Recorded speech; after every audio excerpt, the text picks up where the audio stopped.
In today's world, it doesn't take much to feel shaken. A careless remark, a cold response, someone ignoring your effort, your presence, your value. You tell yourself it shouldn't matter, and yet it does. You replay conversations in your mind. You question what you said wrong. Your confidence rises and falls based on how others treat you. And slowly, often without noticing, you hand your inner stability to people who may not even care. This doesn't mean you're weak. It means you're human. But here's the uncomfortable question most people avoid. Why do other people's words and behavior still have the power to disturb your peace? The Stoics believed that nothing external should be given the authority to break you. Not rejection, not disrespect, not silence. Yet for many of us, that authority has already been surrendered. Not because the world is cruel, and not because people are always unfair, but because self-respect was never built as a solid foundation. It was borrowed from approval, validation, and outcomes beyond our control. This video isn't about feeling good. It isn't about comfort. It's about building a form of self-respect so strong that no one, no matter what they say or do, can break you. It's easy to believe the problem is the world, that people have become colder, more disrespectful, more careless with their words and actions. Sometimes that's true. But Stoicism asks us to look in a direction most people avoid: inward. Because if your sense of worth collapses every time someone withdraws, criticizes, or overlooks you, then the real issue isn't what they did. It's the structure you're standing on. Most people confuse self-respect with confidence. They assume that if they feel strong, then they are strong. But feelings are unstable. They rise with praise. They fall with rejection. The Stoics understood something deeper. Real self-respect isn't an emotion. It's an internal structure. Like a building with weak foundations, you can decorate it with positivity, motivation, and reassurance. It may appear solid for a while, but the first real storm exposes what was never reinforced. This doesn't mean you're broken. It doesn't mean you failed. It simply means your sense of worth was built on things never meant to support it. Approval, attention, and outcomes you don't control. The Stoics didn't try to fix the world. They trained the mind. They didn't demand better treatment. They built an inner standard that made external treatment less powerful. When you stop asking the world to be fair, kind, or validating, and start building a foundation that doesn't depend on it, something shifts. You stop reacting. You start standing. And that's where self-respect begins. Principle 1. Self-respect begins with standards, not feelings. Imagine trying to build a house on unstable ground. Some days the soil feels firm. Other days it shifts, cracks, and gives way beneath your feet. No matter how carefully the house is designed, it will never stand for long. This is exactly what happens when self-respect is built on feelings. Feelings are unstable by nature. They rise with praise. They collapse with criticism. They change with stress, lack of sleep, rejection, or comparison. The Stoics never denied emotions, but they refused to let emotions rule. They understood that feelings are reactions, not foundations. From a Stoic perspective, emotions are information, not instruction. If your self-respect depends on how confident you feel in the moment, then it isn't self-respect at all. It's emotional weather, unpredictable and uncontrollable. That's why Stoic self-respect begins with standards. A standard is a decision made in advance. It's a line you refuse to cross regardless of mood, fear, or the desire for approval. Standards answer questions before emotions try to negotiate. How do you allow people to speak to you? What behavior do you tolerate? What do you walk away from, even when walking away feels uncomfortable? Without standards, emotions take control. You tolerate disrespect to avoid conflict. You over-explain because you want to be understood. You compromise your values because standing firm feels lonely. This shows up everywhere in modern life. At work, you accept being dismissed or overloaded because pushing back feels risky. In relationships, you lower your expectations to avoid tension. Online, you measure your worth through attention, reactions, and silence. The Stoics would say, this isn't a lack of confidence, it's a lack of structure. Self-respect is built when you calmly decide what behavior you will accept and what you won't, long before emotions enter the situation. This doesn't mean becoming rigid or aggressive. It means becoming clear. A Stoic doesn't wait to feel strong before acting with dignity. He acts with dignity, and strength follows. To apply this principle, start small. Identify one non-negotiable standard, something you commit to honoring regardless of how you feel. Maybe it's refusing disrespectful language. Maybe it's keeping your word to yourself, even when no one is watching. Then practice honoring that standard quietly. No announcements, no explanations. Each time you choose a standard over a feeling, you reinforce your inner structure. Over time, that structure becomes something no emotion and no person can easily shake. That is how Stoic self-respect begins, not with how you feel today, but with what you refuse to compromise every day. Principle 2. Detach your worth from other people's reactions. One of the fastest ways to lose self-respect is to let other people's reactions decide how you see yourself. A compliment lifts you. Silence unsettles you. Criticism stays in your mind far longer than it should. Without realizing it, your inner state starts moving according to signals outside your control. The Stoics warned against this long before social media, performance reviews, or public opinion shaped daily life. They understood that the moment you tie your worth to how others respond, you hand over authority that should have never left you. From a Stoic perspective, other people's reactions are externals. They belong to things you do not control. You can speak with clarity. You can act with integrity. You can show up prepared and disciplined. But you cannot control how others interpret, appreciate, or respond to you. Yet most people build their sense of worth on exactly that. They adjust their behavior to be liked. They hesitate to speak honestly to avoid disapproval. They replay conversations, searching for approval that never came. This isn't weakness, it's conditioning. Modern life trains us to measure ourselves through feedback, metrics, and validation. Over time, attention gets mistaken for value. The Stoics offered a different measurement system. They judged actions, not reactions. What mattered wasn't whether you were praised, but whether you acted according to reason and virtue. Not whether people agreed with you, but whether you stayed aligned with your principles. When you detach your worth from reactions, something important happens. You become harder to manipulate. Disrespect no longer demands an emotional response. Silence no longer feels like rejection. Criticism becomes information, not a verdict. This doesn't mean becoming indifferent or arrogant. Stoicism doesn't teach you to ignore feedback or withdraw from others. It teaches you to place feedback in its proper role. Useful information is considered. Noise is dismissed. To apply this principle, make a simple shift. Before asking, "How did they react?" ask, "Did I act according to my values?" If the answer is yes, your work is done. If the answer is no, you adjust, not for approval, but for integrity. This is how self-respect stabilizes. When your worth is measured by your standards, not by other people's moods, you stop being pulled in every direction. You may still be noticed. You may still be ignored, but neither outcome defines you. That is a quiet form of freedom the Stoics believed everyone should cultivate. Principle 3. Keep promises to yourself. Self-respect isn't built through words, intentions, or self-talk. It's built through evidence. And the strongest evidence your mind ever sees is whether you do what you said you would do, especially when no one is watching. The Stoics understood this deeply. Every broken promise to yourself weakens your internal authority. Every kept promise quietly reinforces it. When you say you'll act a certain way, change a habit, or uphold a standard and then don't, something subtle happens. You don't just abandon a task, you weaken trust in yourself. Over time, your mind starts treating your own commitments as optional.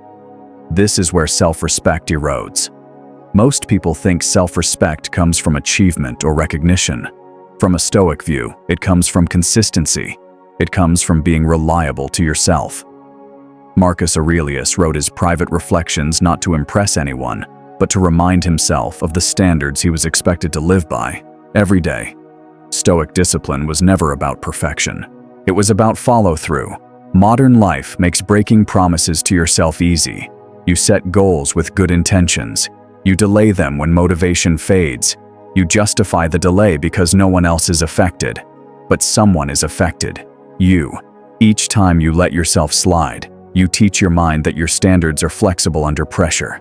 The Stoics would say this isn't a motivation problem, it's a self-command problem. Self-respect grows when your actions consistently match your decisions. This doesn't require dramatic changes. Stoicism warns against them. Grand promises are easy to make and easy to abandon. Small, specific commitments kept daily rebuild internal trust. To apply this principle, reduce the size of your promises. Commit only to what you can execute even on your worst days. A short workout, a difficult conversation not avoided, a boundary upheld once more. Then keep that promise regardless of how you feel. No bargaining, no renegotiation in moments of discomfort. Each time you follow through, your inner voice changes. Doubt loses authority. Excuses grow quieter.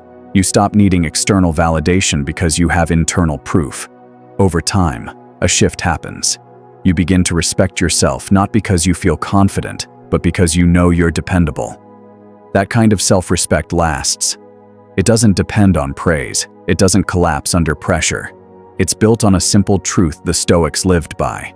A person who can command themselves cannot be easily broken by the world. Principle 4. Accept your flaws without lowering your standards. One of the most common misunderstandings about self-respect is believing you must choose between being harsh with yourself or endlessly forgiving. The Stoics rejected both extremes. They didn't believe in self-hatred, but they also refused self-indulgence. Stoic self-respect begins with clear self-awareness. To accept your flaws in the Stoic sense is not to excuse them. It is to see them accurately, without denial, without drama, and without using them as an alibi. Many people lower their standards in the name of acceptance. They tell themselves, "That's just how I am. I'm not built for discipline. I've always been like this." From a Stoic perspective, this isn't acceptance, it's surrender. The Stoics believed character is shaped through repeated choices, not fixed traits. Your weaknesses are not your identity. They are areas under construction. At the same time, Stoicism doesn't demand perfection.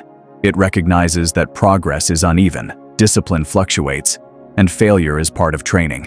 But here's the distinction the Stoics never blurred. You can acknowledge where you fall short without negotiating your standards.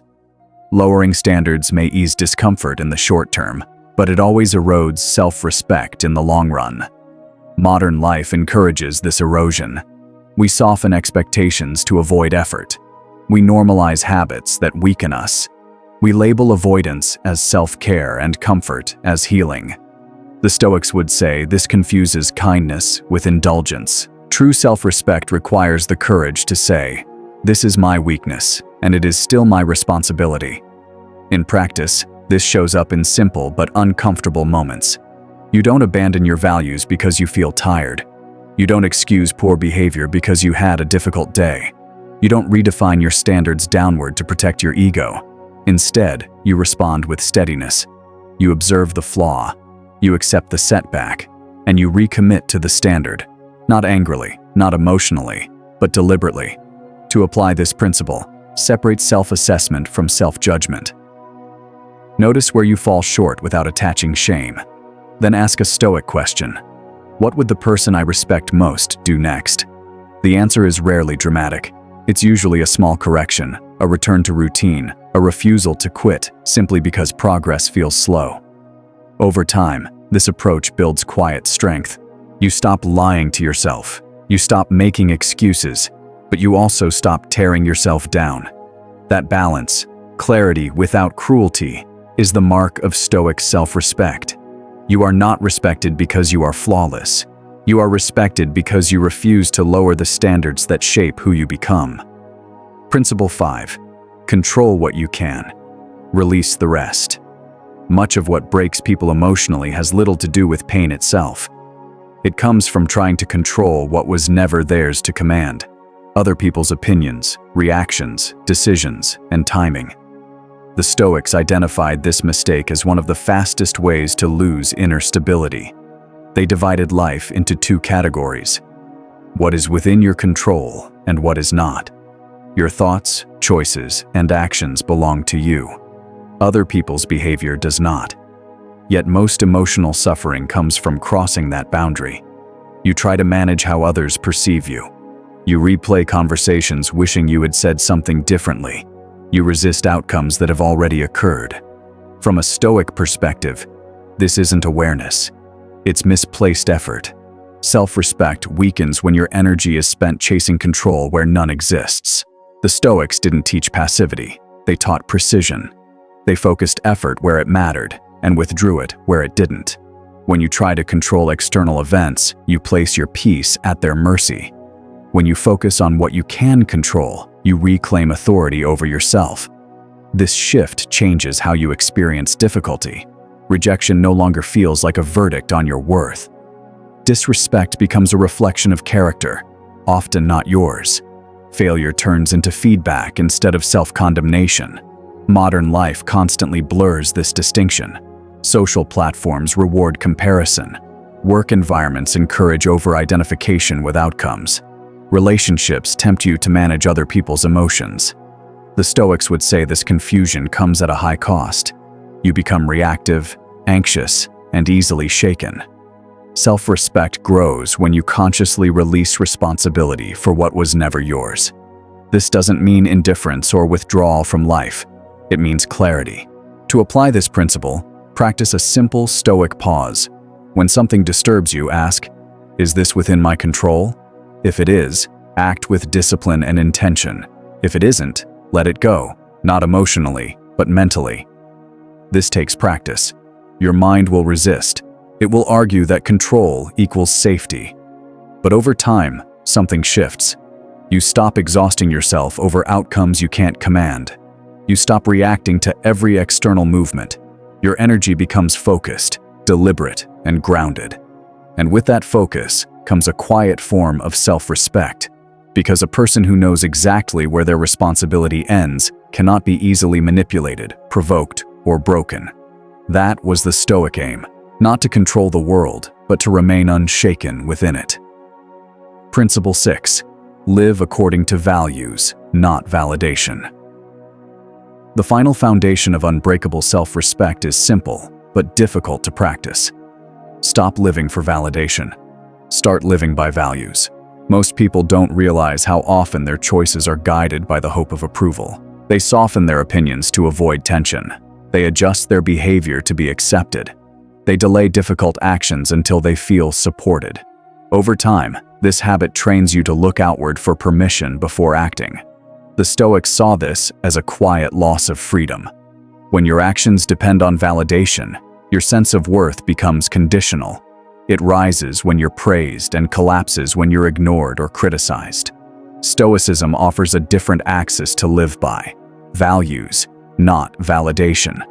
A value is a principle you choose to honor regardless of applause, agreement, or outcome. It isn't performative. It's internal. The Stoics believed a life guided by values creates an inner compass that doesn't spin when external opinions shift. This changes how you move through the world. You speak honestly even when it's uncomfortable. You act ethically even when shortcuts are rewarded. You do the right thing even when it costs you popularity, convenience, or praise. Modern culture rarely encourages this. We're trained to optimize for likes, recognition, and external markers of success. We mistake being noticed for being aligned, but alignment is quieter than attention and far more stable. The Stoics judged a life not by how it appeared, but by how it was lived when no one was watching. This is where self-respect solidifies. When your actions consistently reflect your values, you no longer need constant reassurance. You know who you are because you have evidence, repeated, lived evidence. Validation becomes optional, not necessary. To apply this principle, ask a different question before you act. Not, will this be approved, but, is this consistent with the person I choose to be? That question removes confusion. It doesn't guarantee comfort or acceptance, but it guarantees coherence, a sense that your actions and identity are aligned. Over time, this coherence changes how others respond to you. You become harder to sway, harder to pressure, harder to provoke. Not because you're cold or detached, but because you're grounded. That is the Stoic form of self-respect. Not loud, not performative, steady. When you live by values rather than validation, your sense of worth stops depending on the crowd, and that's what makes it unbreakable. When self-respect is fully built correctly, the change isn't dramatic. There's no sudden surge of confidence, no emotional high, no moment where the world feels easy. Something quieter happens. You stop being pulled. Situations that once disturbed you still exist. Criticism, rejection, misunderstanding, but they no longer penetrate in the same way. Not because you've become numb, but because there's finally something solid inside you. When self-respect is rooted in standards rather than feelings, your reactions slow down. You no longer rush to defend, explain, or justify yourself. Silence becomes an option, not a weakness. You begin to notice this integration in everyday moments. At work, feedback no longer feels like a personal attack. You evaluate it calmly, extract what's useful, and discard the rest. Your identity remains intact. In relationships, you stop chasing clarity or reassurance. If respect is present, you stay. If it isn't, you create distance, without anger, without drama. This isn't coldness, it's self-trust. When self-respect is fully built, boundaries stop feeling aggressive. They feel natural. You don't argue your limits, you live them. The Stoics believed this state creates a kind of inner gravity. You stop reacting to every provocation. You stop explaining yourself to those committed to misunderstanding you. People may still test you, but their behavior no longer determines your emotional state. Disrespect doesn't demand retaliation. Silence doesn't feel like rejection. Criticism becomes information, not a threat. Perhaps the most important shift is internal. You stop asking, "Am I enough?" Because your actions have already answered the question. You know where you stand, because you have stood there repeatedly. This does not make life easy. Stoicism never promised ease. What it promised was stability. A person with integrated self-respect isn't immune to pain, but they are no longer destabilized by it. They can feel disappointment without collapsing. They can face loss without losing themselves. This is the point most people miss. Self-respect isn't something you declare. It's something you practice until it becomes part of how you move through the world. Once it's integrated, you don't need to protect it aggressively. It protects you quietly and consistently from the inside out. At a certain point, self-respect stops being something you practice. It becomes something you are. This is the identity shift the Stoics aimed for. Not a change in personality, but a change in orientation. You no longer move through life asking for permission to stand firm. You no longer measure yourself through other people's reactions. You no longer negotiate your worth in moments of pressure. This shift doesn't make you louder, it makes you steadier. A person who cannot be broken isn't someone who never feels pain. It's someone whose core does not collapse under it. You still experience rejection. You still face criticism. You still encounter loss and disappointment. But these events no longer dictate your behavior. Your decisions come from standards, not fear. Your boundaries come from self-respect, not resentment. Your silence comes from clarity, not avoidance. This is what the Stoics meant by inner freedom. Not freedom from hardship, but freedom from being controlled by it.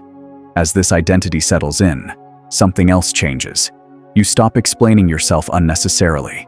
You stop overcorrecting to be liked. You stop chasing reassurance to feel secure. Not because you don't care, but because you care about the right things. You care about integrity. You care about consistency. You care about living in alignment with your values, even when it costs you something. The world responds differently to this kind of person. Some will respect it. Some will resist it. Some will try to provoke a reaction that no longer comes. But none of that alters who you are. This is the strength Stoicism cultivates. Quiet, grounded, unaffected by noise. You don't become unbreakable by hardening yourself against life. You become unbreakable by building a self that doesn't depend on external approval to stand upright. Once this identity is formed, you no longer need to defend it. You simply live from it. Calm in conflict, clear in chaos, stable in uncertainty. That is the Stoic ideal. Not dominance over others, but mastery over yourself. In a world that constantly tries to pull you apart, that mastery is what makes you truly unbreakable. Stoicism was never about escaping the world or becoming cold toward it. It was about learning how to stand firmly within it. Self-respect, as the Stoics understood it, isn't something you demand from others. It's something you build through standards, discipline, and consistency, day by day, choice by choice. When your sense of worth is rooted in character rather than validation, the world loses its power to shake you. Disrespect no longer defines you. Rejection no longer destabilizes you. Silence no longer feels like a verdict. This doesn't mean life becomes easier. It means you become steadier. You stop reacting to everything. You stop explaining yourself to those who don't listen. You stop outsourcing your worth to forces you can't control. The Stoics believed true strength is quiet, internal, and earned. Once that strength is built, no one can take it from you. Not through words, not through behavior, not through circumstances, because what stands on self-respect does not break easily, it endures.